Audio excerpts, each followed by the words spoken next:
சித்தப்பா வேகமா வா சித்தப்பா, ட்ரெயினுக்கு நேரமாச்சு.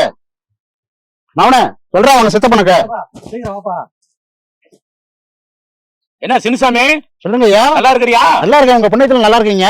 நீங்க 2 பேரும் யாரு? உங்க சொந்தக்காரங்களா? ஆமாங்க, என் பையங்கய்யா, சரி. எங்க சித்தப்பையங்க அவரு. என்ன பண்றாங்க பையன்? பையன் படிச்ச படிப்புக்கு இங்க வேலை கிடைக்கலைங்க. சரி. பம்பாயில வேலை பாக்குறான். மாசம் 50,000 சம்பாதிக்கிறாங்க. ஓ, மாசம் 50,000? ஆமாங்க, எங்க சித்தப்பனா மாசம் 40,000 ரூபாய் சம்பாதிக்கிறாருங்க. பரவாயில்லையே. கல்யாணம் பண்ணிட்டியா? நாங்களும் பொண்ணு பாத்துக்கிட்டு தாங்க இருக்கிறோம். சரி.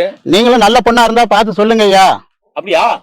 கல்யாணத்துக்கு அப்புறம் நானும் போய் பம்பாயில செட்டில் ஆகலான்னு இருக்கிறேன் ஐயா. அப்படிங்களா? சின்னசாமி, சொல்லுங்க ஐயா. பையன் பம்பாயில என்ன பண்றான்? பிச்சை எடுக்கிறாங்க. பிச்சை எடுக்கிறான். சின்னசாமி, சொல்லுங்க ஐயா. பையனுக்கு தகுந்த மாதிரி ஒரு பொண்ணு பெங்களூர்ல இருக்குது. தங்கமான பொண்ணு, சரிங்க. நல்ல பொண்ணு. அந்த பிள்ளையும் மாசம் 50,000 சம்பாதிக்கிறான். சரிங்க. என்ன உங்களை மாதிரி பிச்சை எடுக்கிறான்?